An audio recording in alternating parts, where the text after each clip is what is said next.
Hi, everybody. Welcome to our 10th 30-minute lunchtime boost. Pretty amazing.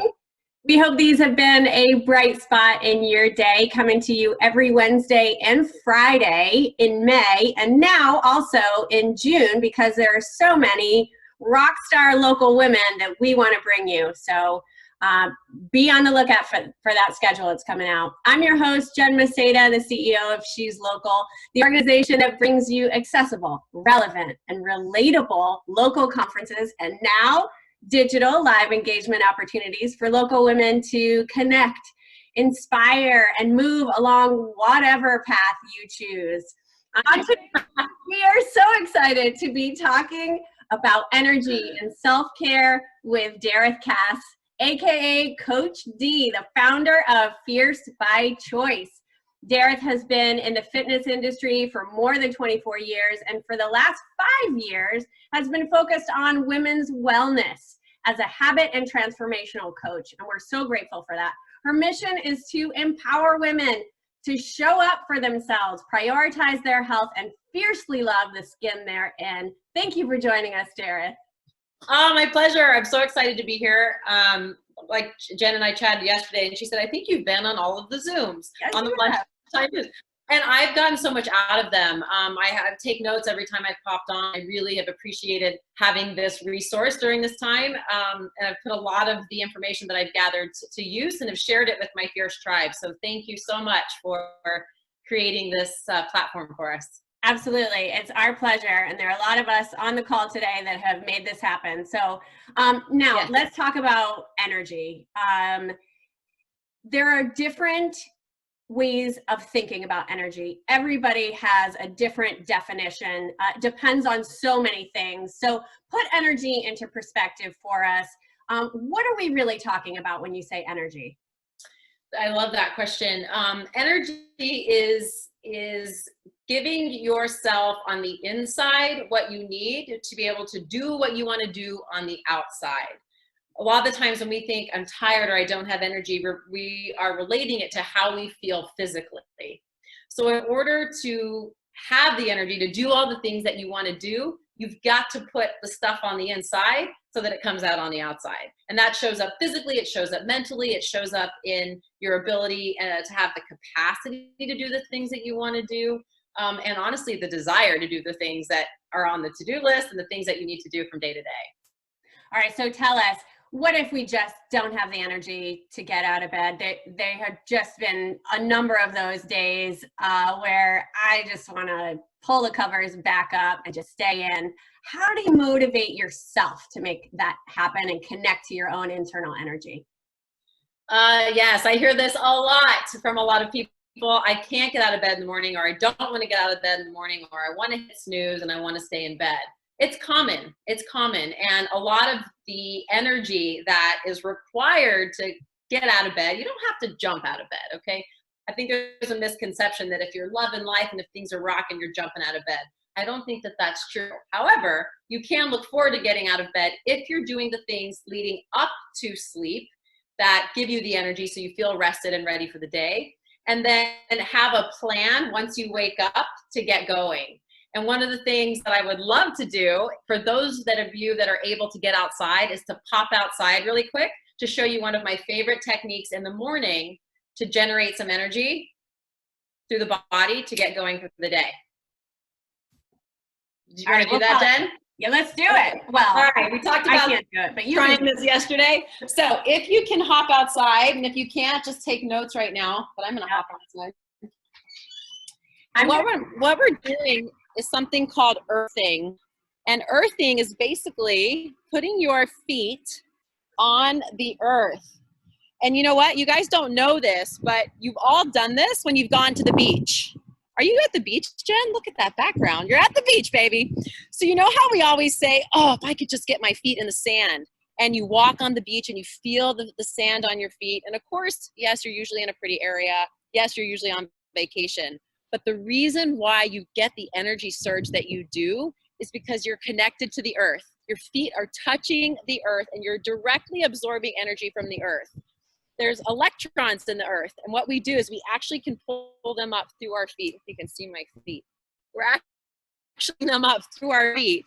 And what that does is it cancels out something called free radicals in your body, which are basically the things that cause inflammation, the things that cause the diseases that we experience, things that cause fatigue.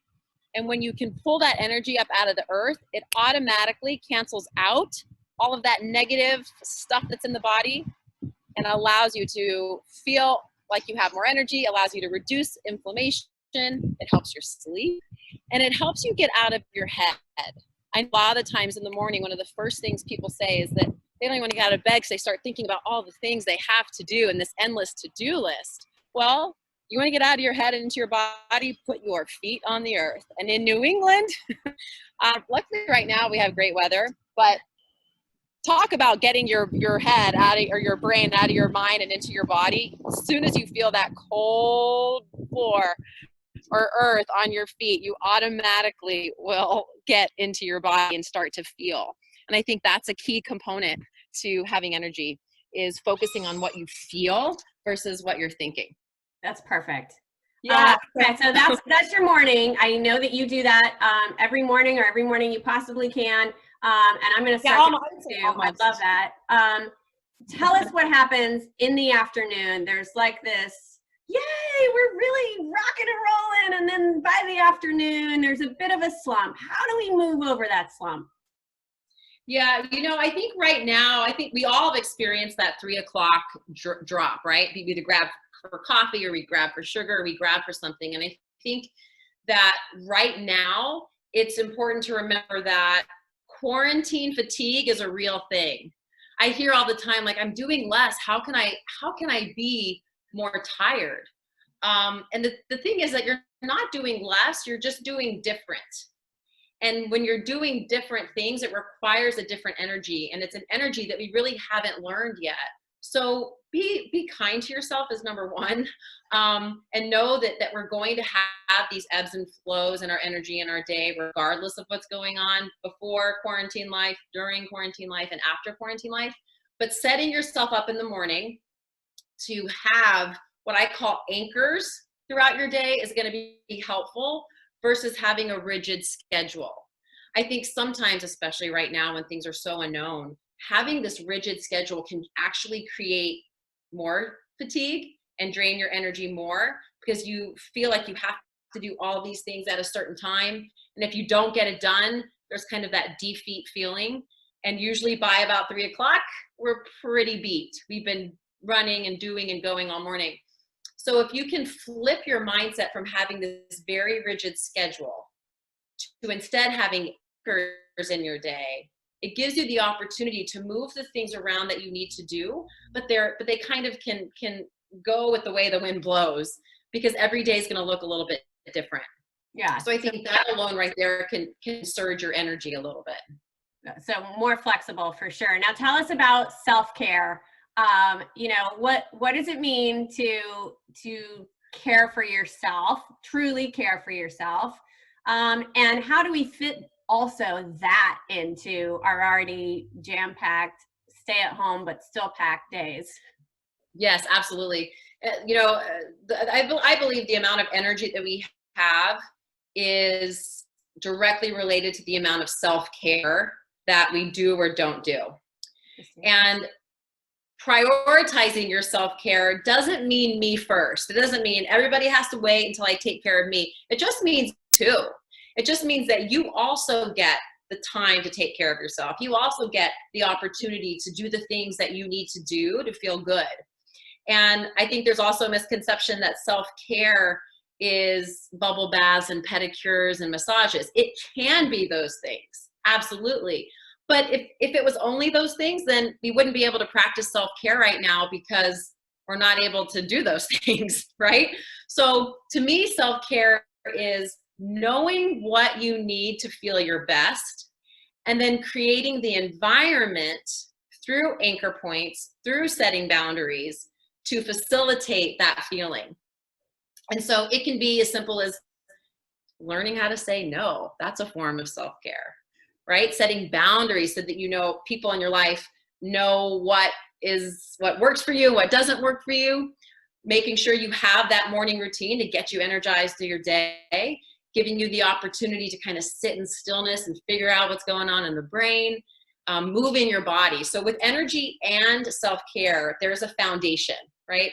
I think, Jen, if we went around the table and asked everybody, how do you feel energized, or what do you consider self-care? It would be different for all of us, right? Like what energizes you may drain me and vice versa. So finding what that is for you is key. But I do recommend 4 fundamental things, and this is not rocket science. You've heard this before. Sleep, just get more. People always say, how much? Just get more. Just get more. More than you're getting right now. Water, how much? Just get more. More than what you're drinking right now. Drink more water. Food. Now is not the time to diet.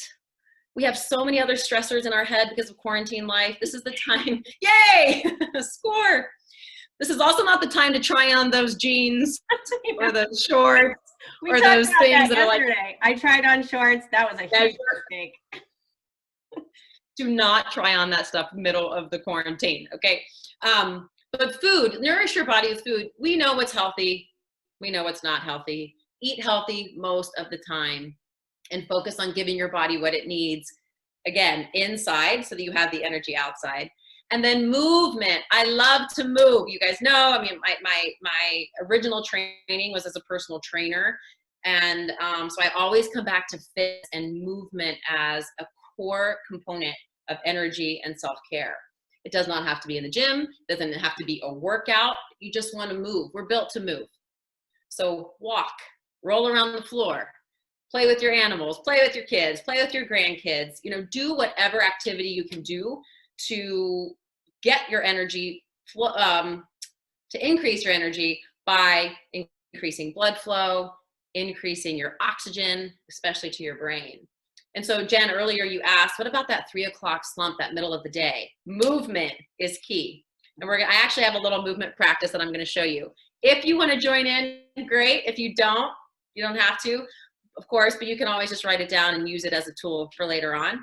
But because we are sitting a lot, we're on Zooms all day long, most of us, I recommend setting a timer of 50-10. 50 minutes, you work, undistracted, do your thing, get it done. It goes off, and then reset it for 10 minutes. And in that 10 minutes, you're going to move, all right? So everybody, if you want to play, go ahead and push yourself back from your desk and stand on up. I got a couple people. I got a couple, yeah. All right, so the first thing I want you to do, first, doesn't it just feel good to stand up? So if you're sitting down and you're thinking, oh my gosh, my energy is lagging. Oh my gosh, like how am I gonna, I don't know what to do. I can't think straight. Get up. All right. So the first thing we're gonna do is just move your body. Just kind of shake. I'm just gonna bounce like kind of jello arms. It feels really funny, but usually we're alone and no one else will see you, so it doesn't matter. So just kind of bounce around, see where your arms go, shake it out. Then we're gonna do a little clap series. I want 1 clap, followed by 2 claps. All right, ready? We're gonna try to do it together. Here we go. 1 clap, 2 claps. 1 clap, 2 claps. 1 clap, yeah, 2 claps. 1 clap, 2 claps. All right, take a little break. We got 1 more. We're gonna put them together. This next time, what I want you to do is reach your arms up. Inhale, arms come up over the head. And as you exhale, you're just gonna swing your arms down. Swing down and then bring them back up. Yeah, like a rag doll. Bend your knees, swing your arms down, bring them up. Inhale, exhale. You guys are rocking this. Wendy's rocking it. Yeah, Sylvia, I love it. All right, so let's put it together. I want 1 clap, 2 claps, 4 to do 4 swings. You ready? Get set. Here we go. 1 clap, 2 claps, 1 clap, 2 claps, 1 clap, 2 claps, 1 clap, 2 claps. Now swing. Here we go. Arms up and let it go. Inhale, reach. Exhale, fall forward. Inhale, reach. Exhale, fall forward. 1 more time and release. All right, shake it out, loosen up your arms. Wiggle the shoulders around. See? Don't you feel better? Right? I got a thumbs up. I like it. I'll take it. So that. We can do that anytime, right? Yes. So I just think 4. Single clap, double clap. It works really great with some music, like a routine to play the best. That'll really get you going. And that's another way to energize yourself, especially working at home. But in the middle of the day, I recommend creating a happy or energy playlist. And I use Spotify, and I actually asked all my ladies to like vote on their favorite songs. So we created this huge playlist, which I'm happy to share in the Facebook group. That's just happy. It's happy songs. Like you can't turn it on and not move your body. So movement, especially with music, right away, energy goes up through the roof. That's awesome. Are you there? Yeah, I am. Oh, there you are. Okay. You know, it's so spotty here. So some of us are surrounded by other people in our home.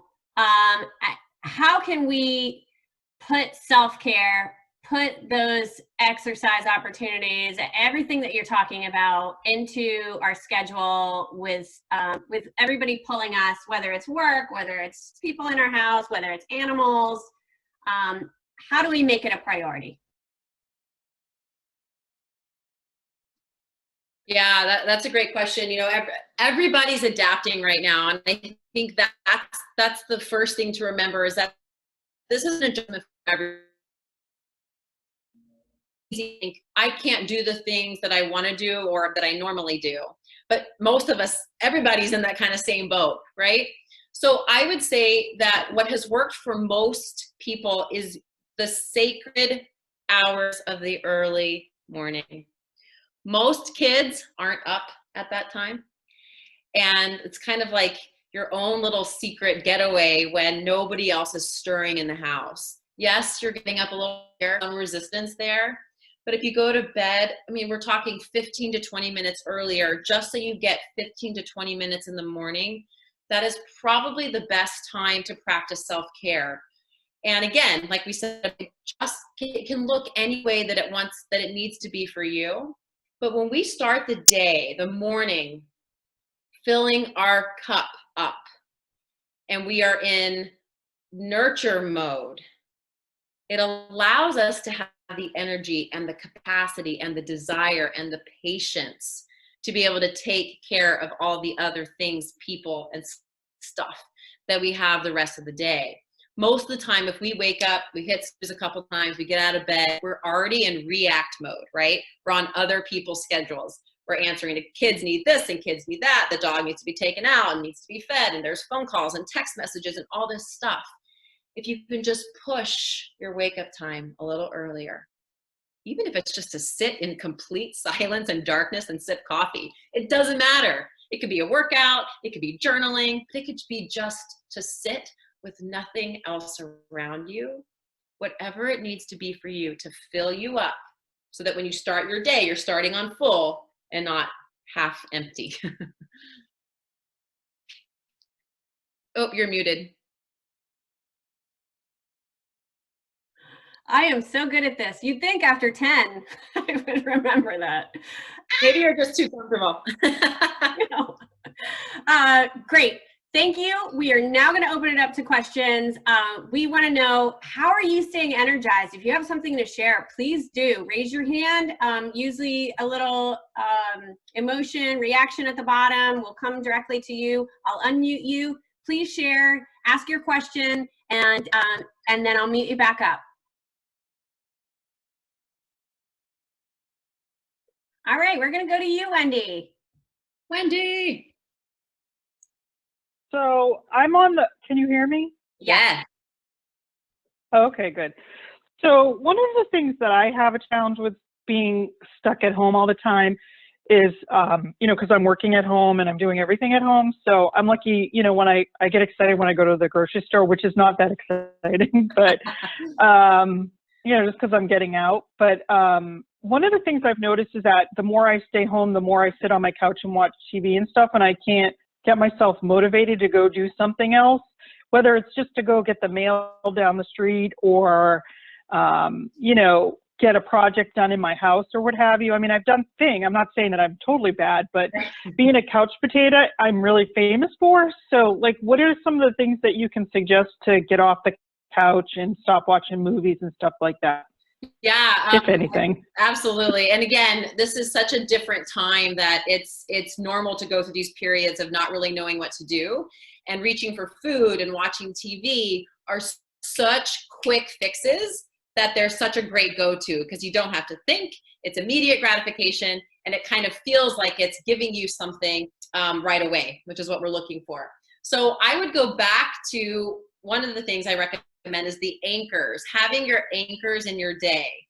And I recommend a max of 4, which is maybe it's movement, maybe it's connecting with a friend, maybe it is working on a project like you mentioned, maybe it's some kind of family time.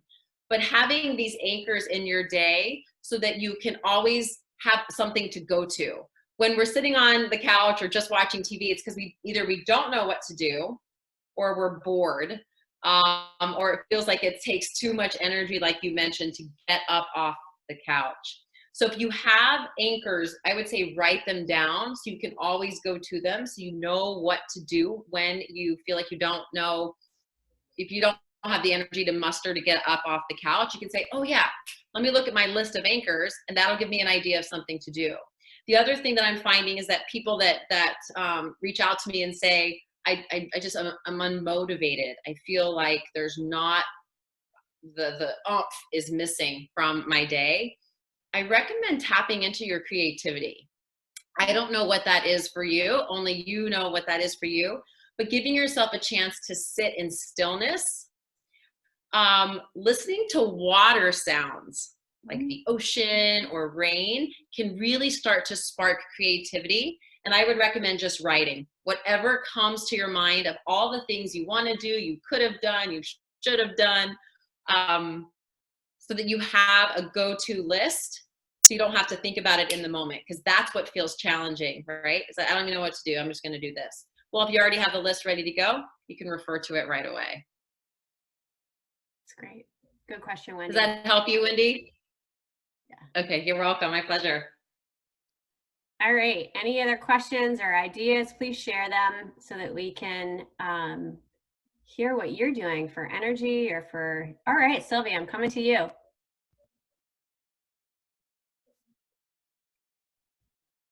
Hi, Sylvia. Hi, how are you?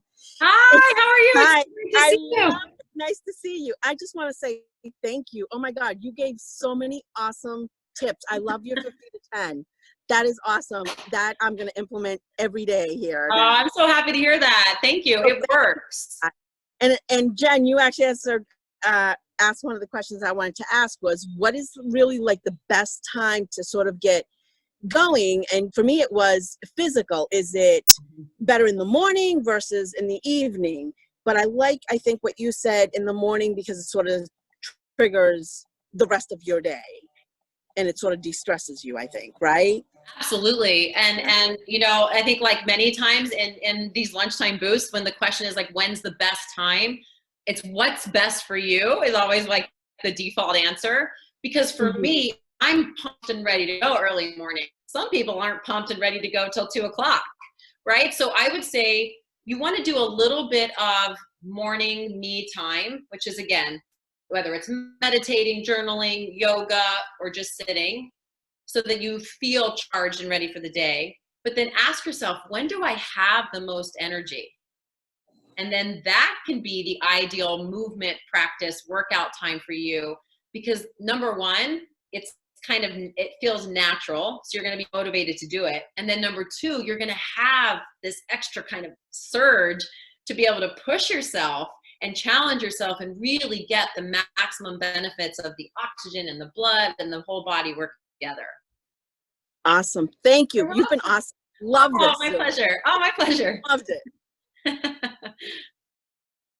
That's awesome. Good. Hi, Michelle, we're coming to you.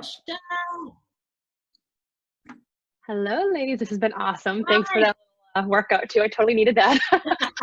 My pleasure. So I'm actually going to play up on what Sylvia said because you guys were talking about in the morning, and I just pointed to myself as mornings are a struggle for me. I have a 2-year-old, so I'm up, but it's like I need my coffee. I need to really wake up. So we have a treadmill in the basement, God. And so I've been doing that at like 9 o'clock at night. And so I just kind of wonder from your perspective, is that, and I think you might have answered my question, is that bad in terms of like the sleep habits and then getting up in the morning? Because I'll do it at 9 o'clock. I just want to make sure that I'm not like completely throwing myself off for like feeling great the next day. Yeah, I would say the first question I would have is, how do you feel when you wake up in the morning? Typically sluggish, but I do it. I get up. It's always, a bummer. And do you feel right after you do your treadmill workout, do you feel energized? Do you feel like a release of stress? Do you feel good? Yeah, I think that's what it is. It relieves the stress. And I think if I don't do it and say I'm going to go to bed a half an hour earlier, let's just say, then it sort of springs that negativity. So for me, I think it's okay, but just kind of from you're the expert. I agree with you. I think, the goal here is to find what works in your season of life. You have a 2-year-old, and if the only time that works for you is 9 o'clock at night, you're making it work. Crazy. Sure, you're a little tired in the morning, but you're getting the benefits of the exercise, which is the circulation, which is the range of motion, which is the movement, which is the stress release. It's that endorphin surge that we get from exercise, and you're hitting all of those marks. It truly doesn't matter when it is. It matters that it's done. That's kind of goes back to that anchor point idea. Don't worry about having this rigid schedule. Just say, I need to move my body at some point today. And today it's going to be 9 o'clock, or every day it's going to be 9 o'clock. Maybe on the weekends it's earlier. But I would say if it's working, do it, and trust that you know what's best for your body, and embrace the season of life that you're in, because you'll get to the point where mornings may work for you if that's something that you're looking to do. Yes. Thank you so much. Appreciate it. You're welcome. My pleasure. Great questions. All right, we have a couple of minutes left. I want to remind everybody to head to our YouTube channel and subscribe. We're almost at 50 subscribers, so that's really exciting for us. Yeah, we were at 5 before we started these boosts, so we're getting there. Thanks, everybody. Thank you for joining us. This has been so much fun. Thank you to the amazing Coach D, Derith Cass. Thank you for joining us. We really appreciate it. All the tips we need to implement as many as we can, but you always say to be compassionate with yourself, give yourself a break, right, Derith? Absolutely, yeah, and all the time, but particularly right now. This is such a different time for us. Our energy is drained in completely different ways, and do the best you can with what you got. Start where you got. And trust that you know what's good for your body. Stick with the foundations, put some other things on top of there, like saying no to things you don't want to do, setting boundaries, giving yourself those anchor points, and truly asking, what do I need to feel like I'm at my best? Because the people in your life that you love and adore deserve the best version of you. And the only way you can give that is if you take care of yourself. Awesome. Thank you, Derith. Thanks, everybody. My pleasure. Be sure to join us on Friday again. And thanks for being here. Let us know if you have some topics you want to hear. Thanks, everybody. Thank you. Bye. Wednesday.